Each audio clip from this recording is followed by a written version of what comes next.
Bom dia.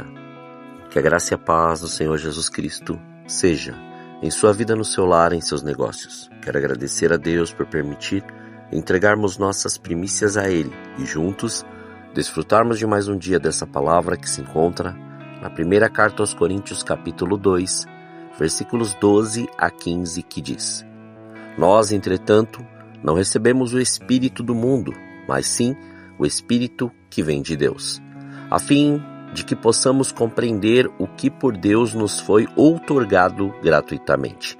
Sobre isso também pregamos, não com palavras ensinadas pelo saber humano, mas sim com palavras ministradas pelo Espírito, interpretando verdades espirituais para os quais são espirituais.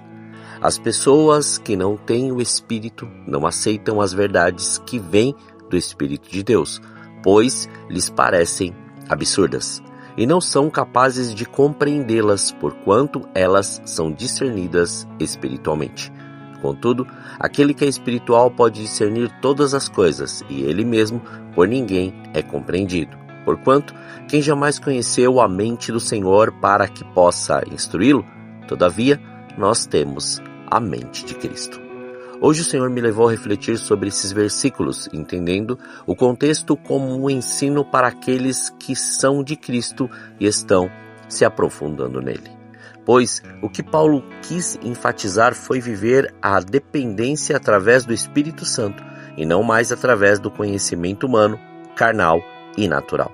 Mas, para que haja uma visão correta daquilo que estamos fazendo e como estamos vivendo, é necessário reconhecer onde estamos e quem somos. Mas temos que saber a diferença para podermos ter um entendimento onde estamos atuando e de que maneira.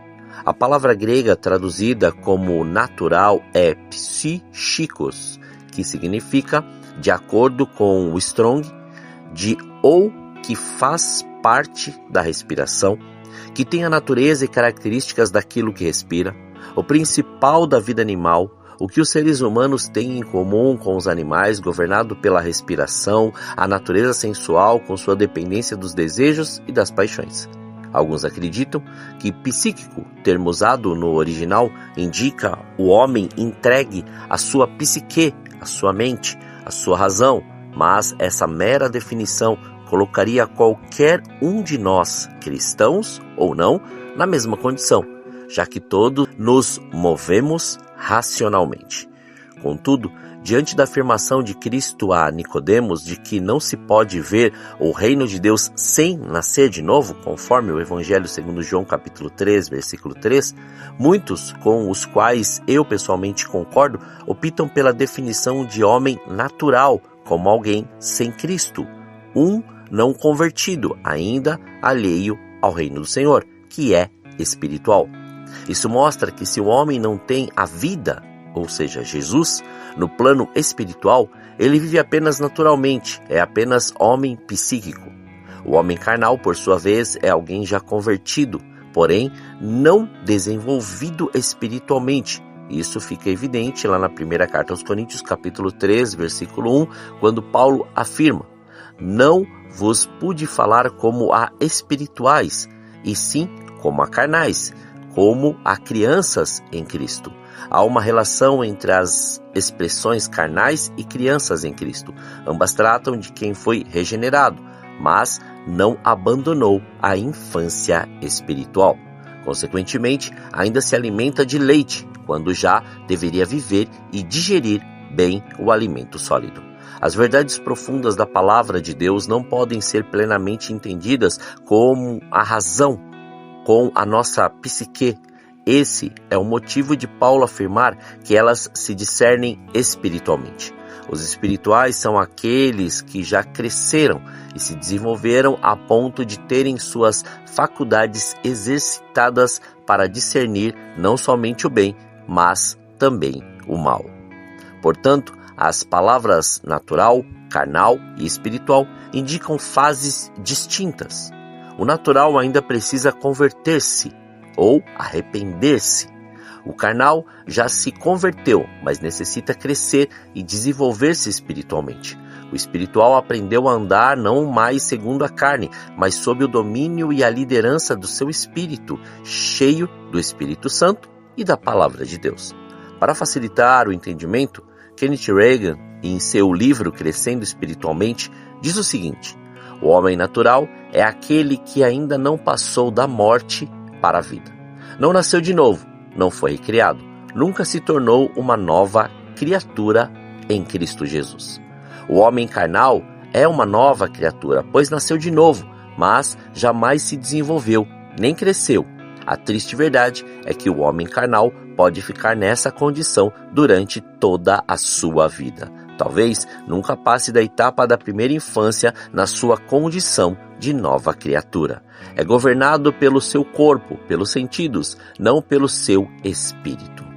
O homem espiritual é aquele que se desenvolveu nos aspectos divinos.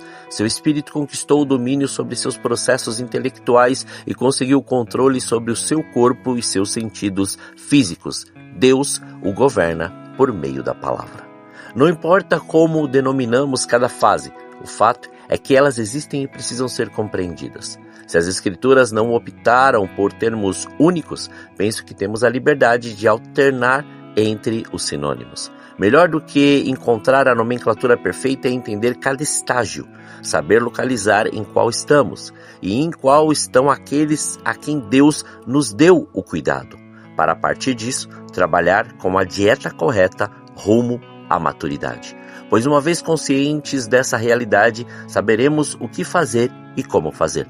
Pois não adianta alimentar uma criança recém-nascida com feijoada, ou, muito menos, um adulto só com leite materno. Ambos não vão se desenvolver e podem chegar a óbito. Precisamos ter essa visão e não ficar à mercê das nossas deduções, mas sim continuar crescendo e vivendo as maravilhas do Senhor na proporção da nossa entrega. Oremos. Pai, nós te louvamos e te agradecemos. Graças te damos por mais este dia. Obrigado por este fôlego de vida. Obrigado por nos dar a oportunidade de viver este dia debaixo da sua bênção. Somos gratos por tudo que o Senhor tem feito e da maneira que o Senhor tem feito. Mas, nesta hora, dá-nos o discernimento de que fase estamos e de como estamos diante deste caminhar ou diante desta caminhada para continuarmos crescendo, ou melhor, sermos contínuos em crescer diante da sua verdade, da sua palavra e diante do teu Santo Espírito. Porque se existem áreas que ainda precisamos dar ou precisamos nos submeter para que o Espírito Santo nos ensine e nos dê a ordem ou nos dê a direção necessária, que assim seja.